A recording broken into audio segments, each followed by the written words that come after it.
Hello, I've gotten good feedback on my history videos, so I figured I'd do another one. I tend to focus in my personal research and time on institutions and how we kind of ended up in the situation that we're in now. I think a lot of Christians are wondering that. I think a lot of conservatives are wondering that. And so here I am going to share some of my thoughts on the Green Revolution. I think people don't think about our history as the consequence of decisions and the consequences of technology. As much as we like to anthropomorphize these problems, we tend to think X factor happened because people made it happen. You can see this kind of narrative in the way we talk about, for instance, civil rights and other changes in our country. We tend to think, oh, this person made such a strong argument, they convinced the culture changed. And the same thing can be said, I would say, with conservatism. We tend to think that there were liberal thought creators who changed the entirety of the way our society is structured. And to some extent, I do think ideas have power. I do think you can see that how religions affect society. There tends to be a double cyclical way of looking at it. However, I just would like to throw into maybe how the institutional changes might have played a role. So first off, you might be asking, what is the Green Revolution? Now, the Green Revolution occurs in about the 1960s, so get the timeline up in your head, thinking about how this stuff can go on. The late 50s, early 60s, especially in the wake of World War II, we get this boom in agricultural production for a number of reasons. So the boom starts a little bit before the actual Green Revolution proper because of the mechanization effects of World War II. So in the United States and the Soviet Union, and lots of countries around the world, lots of factories are devoted to building tanks. Those tank companies shift over to becoming automobile manufacturers, and a lot of that auto mechanization turns into tractors, trailers, things like this. Think, for instance, by the way, if you look at any given car company, especially Japanese car companies, how did they begin, or German car companies? They began as tank manufacturers in World War II. So Volkswagen, Mitsubishi, all were tank company manufacturers. Same thing with Ford, Fiat. All of these companies were originally this. Anyway, so the mechanization ends up going into agriculture. However, the Green Revolution proper begins with the implementation of pesticides and fertilizers, usually acquired through nitrogen harvesting in countries like Chile and Argentina, I believe, where this new scientific revolution kind of allows us to use agriculture in ways previously unthought of. What also begins to occur is large-scale genetic modification of agriculture. So people are a lot more precise about how we breed crops and things like that. So this, of course, has been going on since the Middle Ages in a very conscious way, in especially monasteries, but it doesn't get going in such a large scale as it does in the 60s and 70s. This is what you might have heard of as GMOs, right? Genetically modified organisms. Pesticides are also being introduced. When these things are first introduced, some of the negatives are not as well documented because they're new. A lot of these innovations are attributed to a man named Norman Borlaug. You can look him up. I'll be talking a lot about him this lecture. But Norman Borlaug has the idea of the Green Revolution before it even comes into place. He, I think, works in forestry and conservation, and he thinks up all of these mechanisms to increase agricultural output. And of course, Norman Borlaug, I think, as we'll talk about later, people have tried to quantify the good that came from the Green Revolution of Norman Borlaug, and about 1 billion human beings were fed, kept from starvation, allowed to populate the earth because of the Green Revolution. It's also one of the main factors that has led to the rapid growth of population in the southern hemisphere. So prior to the Green Revolution, there were population gaps in very poor, agriculturally based societies that could never really sustain large populations. And the Green Revolution is attributed with having a huge and massive impact on countries like India and many countries in Africa and South America, in allowing their populations to grow. So Norman Borlaug is kind of the brainchild of the Green Revolution, so much so that he ends up getting a Nobel Peace Prize for his contributions to the Green Revolution, and particularly, I believe, an essay he wrote about what he thinks the Green Revolution can do for society. So Norman tends to think very positively about all these innovations. What he thinks is going to happen is he thinks when he invents the Green Revolution, and he later realizes that this is not how it went, but while it's going on, his hope was what will happen is agricultural yields will, go crazy, which did happen, and it'll fix things like starvation. What it'll also do, he thinks, is it will enable individual people, especially those even living in suburbs or cities, to grow their own sustenance on their own. Because what would have to happen in a previous agricultural society, especially in sustenance-based farming, before mechanization, before fertilization, before pesticides, was you'd have to grow a large amount of crop because it was always possible that some disaster would occur and the food would all be, your harvest would be taken by mice, a portion of your harvest would be taken by other pests or disease, and you'd have to have, a large amount of land devoted to a diverse amount of crops, and it would cause starvation if anything bad happened. And he hoped that his innovations would lead to people basically growing all the food they needed to eat in their backyard. Now, he even acknowledges this is a little bit fanciful, but he is saying basically, I'm letting you do this. So this is possible now, right? What will happen is our society will go away from large factory farms, he thinks, and that people, and it'll give the power of their food to the individual. He envisions this fixing mass starvation in lots of countries where starvation is common, right? You could just go into your backyard, as long as you have access to pesticides and fertilizers, you'll be able to grow the amount of food you need to survive, basically in your garden. He also thinks what this will do is, again, democratize agriculture, fix all of the health problems that generally come from mass starvation. He also thinks it'll basically lead to independence for lots of countries. Why? Because smaller countries who rely on the food produce of other countries will now be able to move off of that dependence, right? So, at the time, and of course, unfortunately still today, there are lots of countries whose entire agricultural sectors are maintained or controlled by other countries. You can even see today in Montana, there are Japanese companies that own huge swathes of, I believe, peach farms or pear farms or something. This also is occurring right now in Africa with Chinese companies buying up agricultural product. Basically, this gives them power and influence over smaller countries. He thinks this will end because of the new the new high increased yields of agricultural product. And this is how he envisions the effects of the Green Revolution. This isn't, again, keep in mind, keep that mental timeline. This is about the 60s, late 50s, that he's writing this, that he's implementing this, that it's starting to see massive adoption throughout the world, and especially in the United States. But this isn't what happens. What ends up happening is you get a boom of the urban population. What actually happens is fewer and fewer people need to be farming to sustain the percentage of the population, so fewer and fewer people farm. You see growth in the urban population in the world, and especially in the United States, but the rural population stays the same.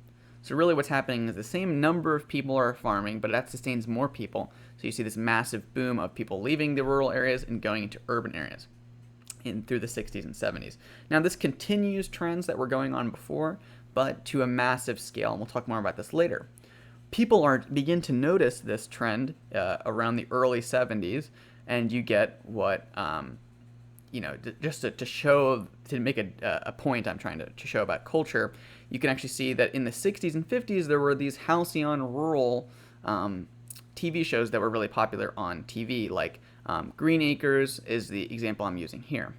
But in the early 1970s, this is in the wake of also, keep in mind, the mass student revolutions, the youth revolution in the United States, sexual revolution, and the mass opinions begin to change about how America views these small rural communities. Opinion polling was showing that while in the 50s and 60s, rural America was viewed as the simplistic heart of America, that perhaps was full of naive people, but a type of noble naivety. The plot of Green Acres, for instance, is a New York attorney who makes loads of money and his Hungarian rich wife move to a small town to fulfill their dreams of being farmers and to kind of live out the American dream, despite the fact that they're now living in a hillbilly town. Of course, it's a lot of the comedy of the show. But in the early 1970s, a lot of show producers are beginning to realize, wait a minute, this isn't that popular.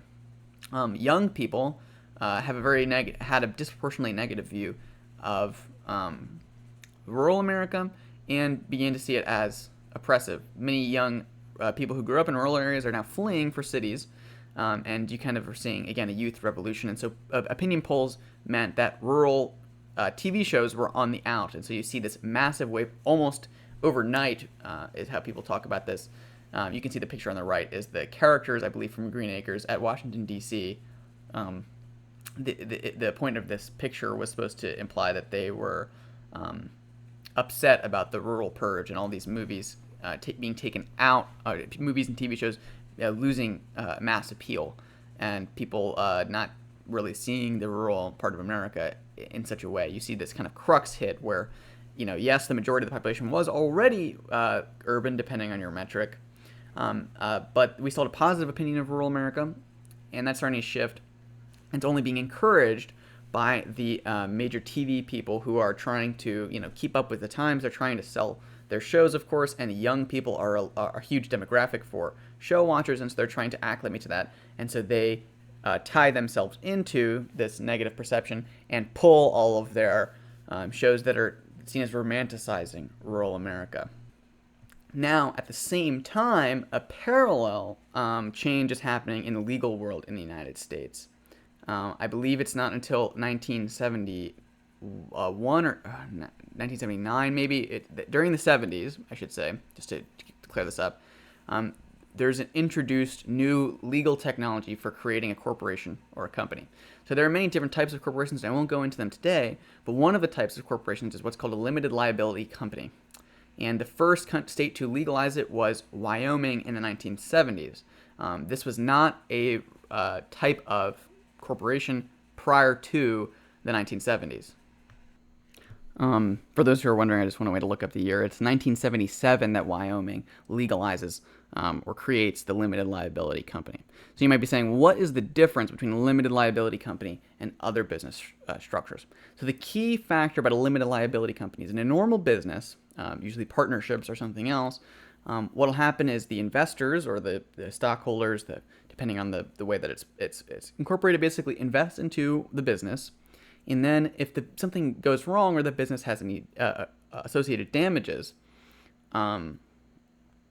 the company is held liable. So if the company has the finances to pay off the damages that they owe legally, or if they have, if they're going bankrupt, they have to pay out all of their stuff. But if the company doesn't have enough, the partners, shareholders, stock owners, depending on the way that it's built, basically have to pay out too. Because in some ways, they are the company. In a partnership, the partners are the company together. But what LLCs allow stockholders and business owners to do is they allow them to create a new entity that is on its own liable. So the stockholders and entity still puts up the money for investment. They still create the company. They still put the money in, and still receive the profit, the salary, the wages, all these things. And they create a separate entity, but that entity holds all the liability. And the liability will never go back to the people who built the company. You might, on the face of it, be concerned by this, as many people would, because what if the company can't pay the damages? Shouldn't someone pay the damages? Who will pay these things? And there's two parts to this. One, the government will.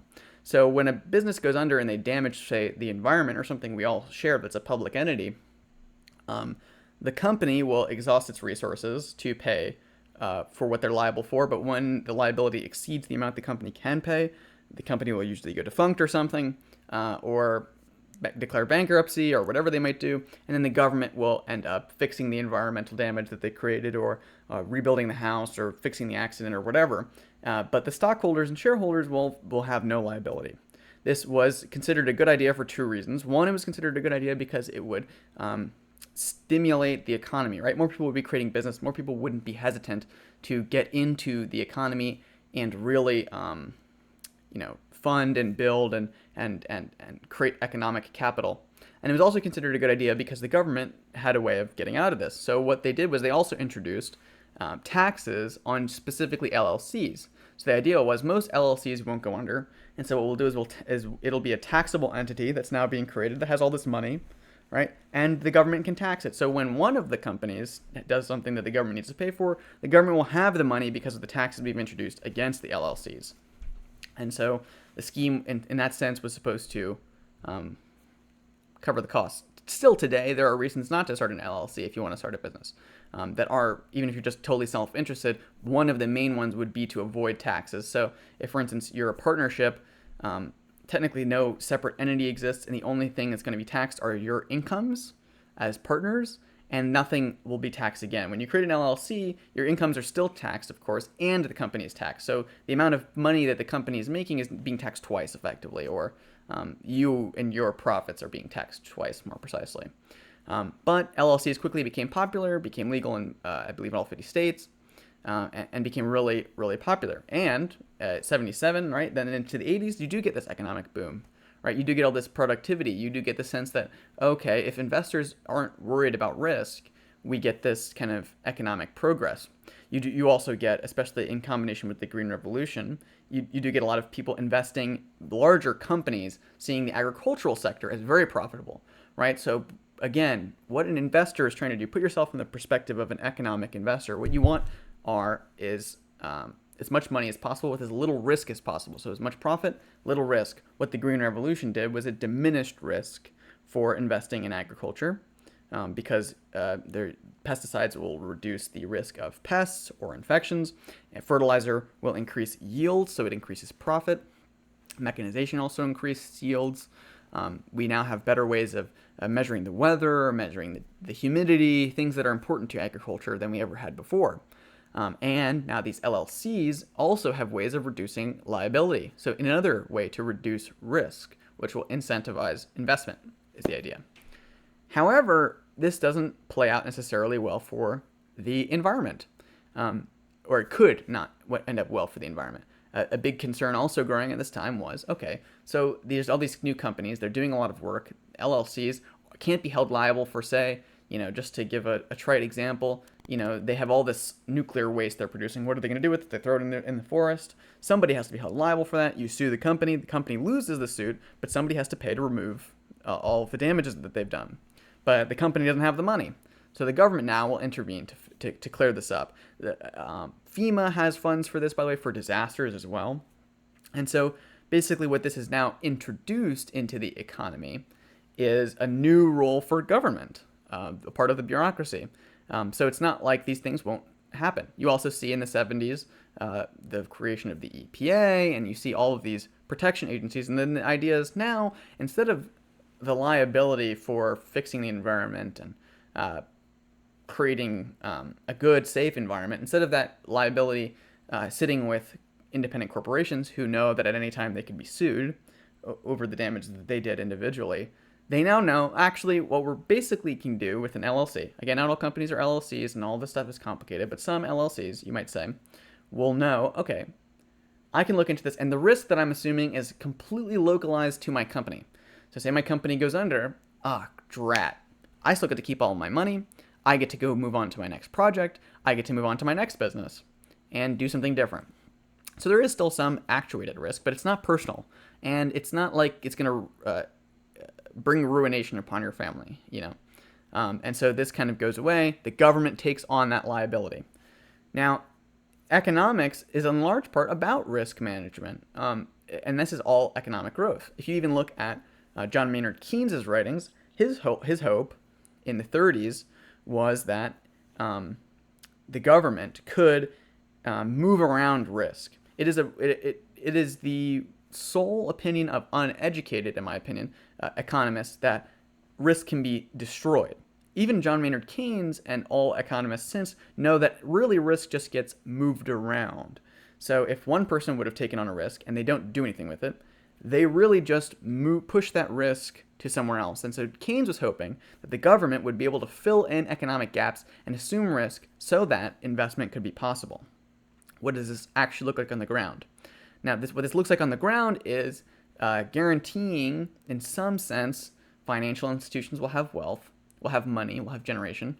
And you can see this philosophy, by the way, coming into after the 2008 crisis. So in 2008, our markets fell. People are always surprised, by the way, that the housing market crashes and the people responsible weren't held liable.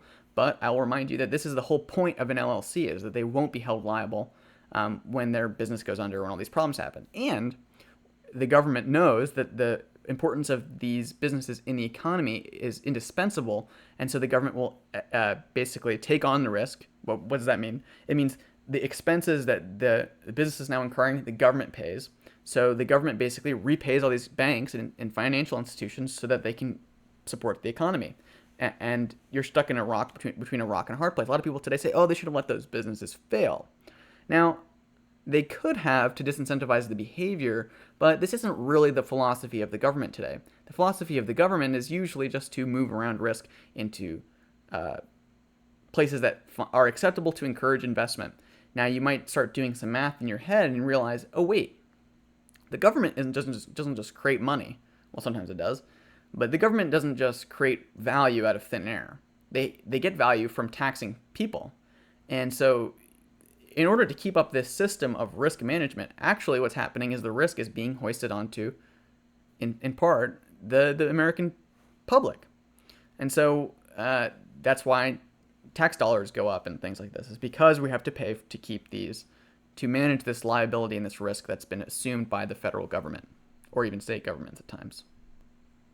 So in some way, we can get back to that shift that's going on in the culture that I was talking about with the rural purge. This is all happening at the same time. Again, think of that timeline in your head. So in the 60s, we got the Green Revolution, right? Or let me do it this way. In the 60s, we've got the Green Revolution. In about the 70s, we get this rural purge and we get this LLC development. And then in the early 80s, you start to get at this place we're at in the timeline where you start to get what are called the Yuppies, which I believe Yuppie is young upwardly mobile professionals, or young upwardly mobile professionals, something like that. Young urban professionals, sorry. These people moving to cities in this new economic boom in the 80s to get jobs. They're working hard. The understanding in social terms is that these people were fiscally conservative but socially liberal voters because they were young, but also because they were business people. They were moving to cities for economic opportunity. And a lot of people will point out that the word yuppie in its original context was an adaptation of the word yippie. So characters like Jerry Rubin and I believe this is Stu Albert. I may be wrong about that, but lots of people in what was Yippies, right? So this term comes from an actual party called the Youth International Party, which was associated with the Chicago 7 and lots of radical left-wing organizations of young people. Jerry Rubin, who was a part of the Chicago 7, was a member of the Yippies, a foundational member and a key member of the Yippies. He's very left-wing, and infamously in the 80s became a yuppie. He started a business and started giving like corporate talks on how to grow your business and became a very entrepreneurial type person. And the same thing happens with his other Yippie associate, Stu Albert. This was a thing people were noticing, the shift here, that the Yippies, so hippies also, in general, were now growing up. They may be getting more mature. The war in Vietnam was over. The Nixon crisis was over with Watergate and everything. And so people are kind of mellowing out and they're thinking about their lives. They're starting families. They're starting to realize, hey, I would like an income. I would like a job. I would like these things. What can we do to stimulate the economy? And these people start to make a different, a move into that direction. You also get people like Steve Hayden, who becomes a Democrat, and you start to see these people start to influence the Democratic politics. I believe Gary Hart is the name of a presidential candidate who was considered like the Yuppies candidate. Gary Hart was a presidential candidate who was, again, socially liberal, fiscally conservative.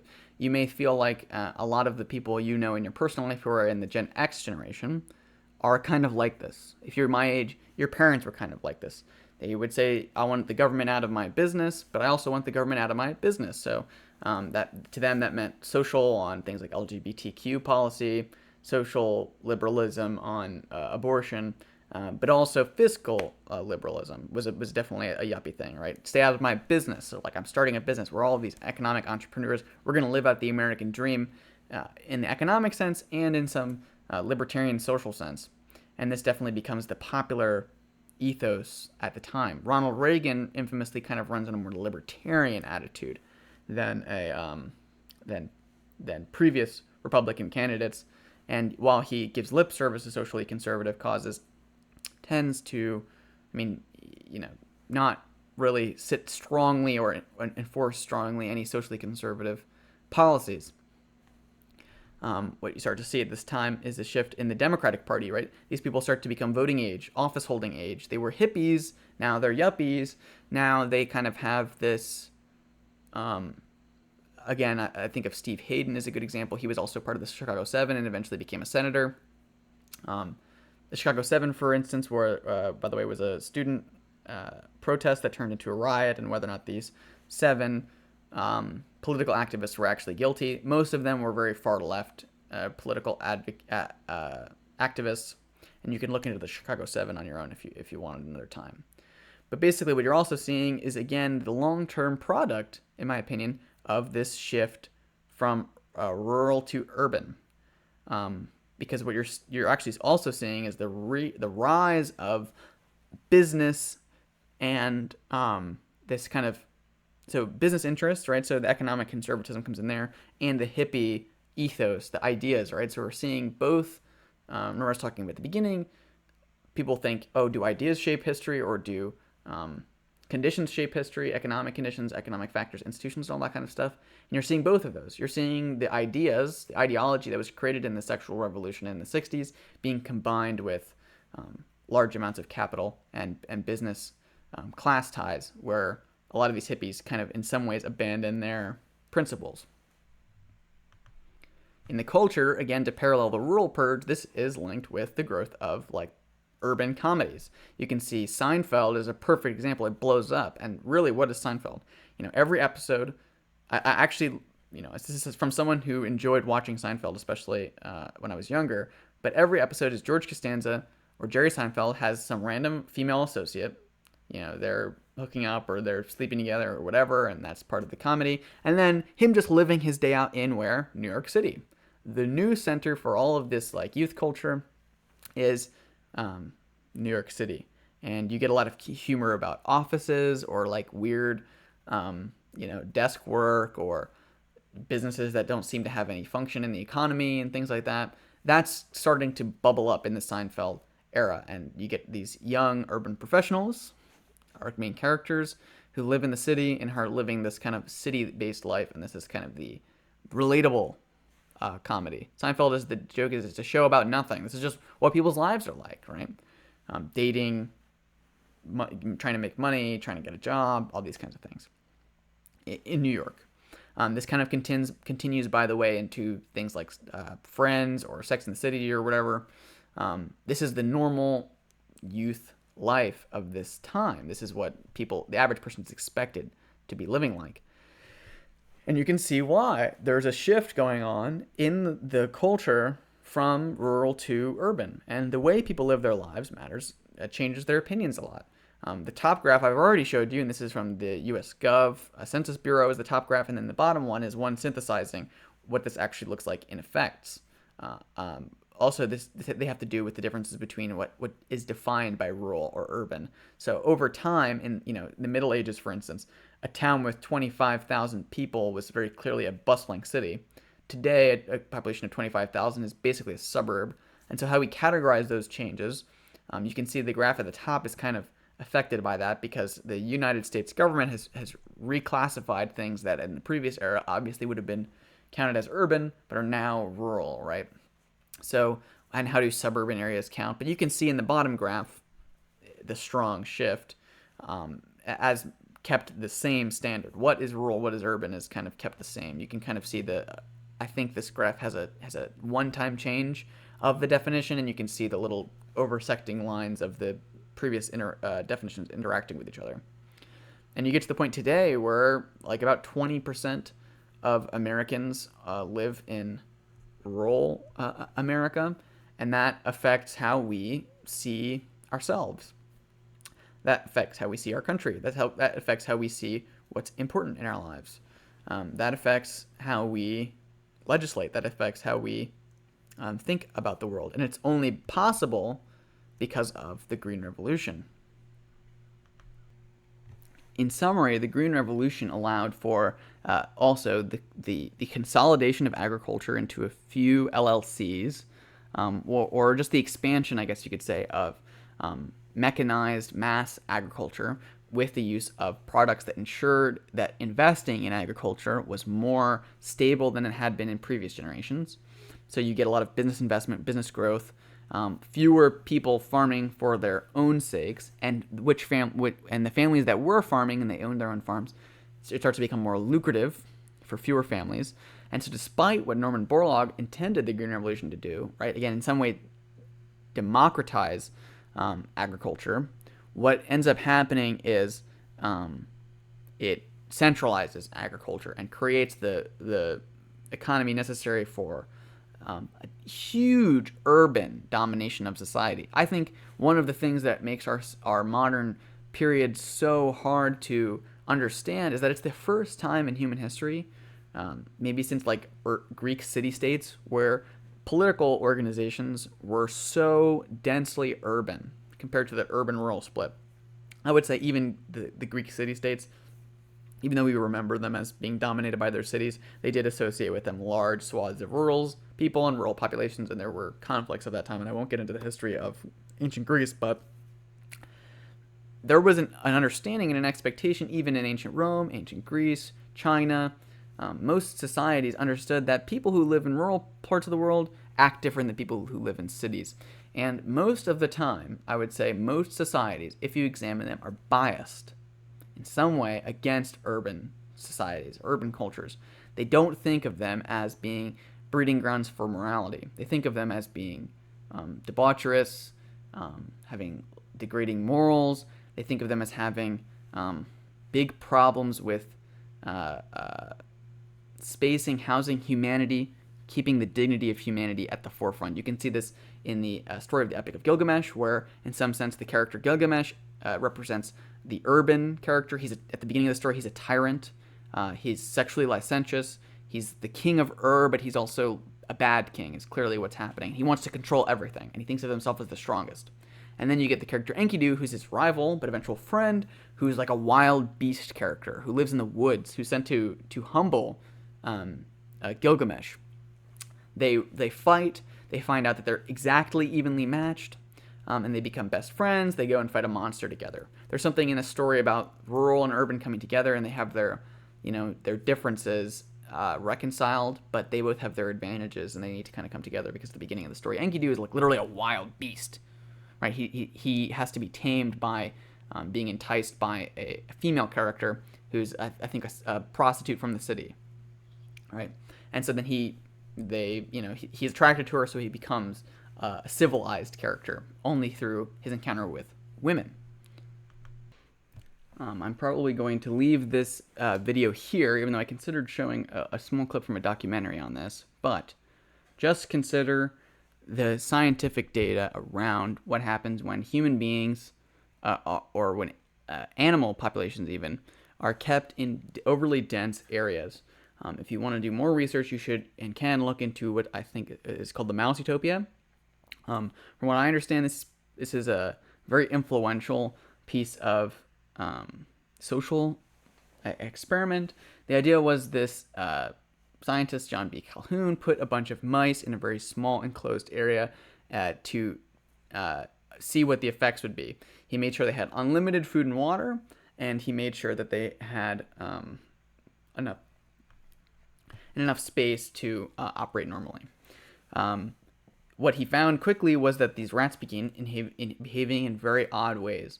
A very small number of male rats would dominate other male rats and take a monopoly of the female rats. A bunch of really weird stuff. Gangs started to organize around the places they tried to deliver food and water to the rats, and the dominance hierarchy in this rat utopia just dramatically shifts. You start to see some male rats, I'll spare you the details in some ways, but mutilating themselves so that they could pretend to be female rats. You started to see a lot of the male rats who could not find mates started just mating with each other. There is just a lot of weird stuff that started happening in this population-dense mouse utopia. He repeats the experiment a couple times and gets some similar or weirdly disturbing results. There is a good video on YouTube that documents this called Mouse Utopia. This was a really weirdly concerning study and basically got shut down.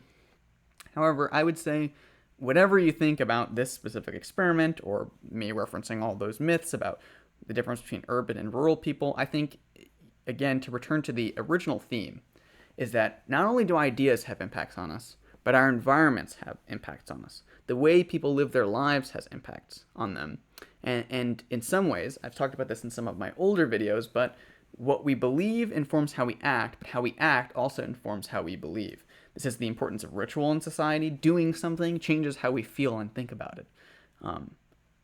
So the same thing could be said about the way people live their lives. And so I think a lot of the changes we're seeing in our society are more than the effect of some kind of ideological revolution. They're the effect of the behaviors playing themselves out in our beliefs. So people end up doing something and then afterwards come up with a justification for why it was okay, or even though maybe it was outside of the previous norm.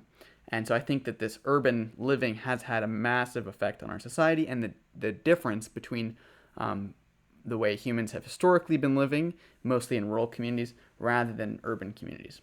I want to leave this video off with a question.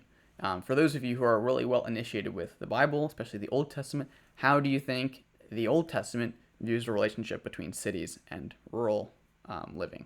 Think about all of the Old Testament prophets like Moses, like Abraham, like Isaac and Jacob, who are large landowners, who own land and are shepherds or are agriculturalists, versus some of the ways cities are seen. Jerusalem is compared, once it departs, even that holy city is compared to a prostitute. Sodom and Gomorrah are destroyed. They're seen as the den and the hub of all of the problems that are wrong in the time of Abraham.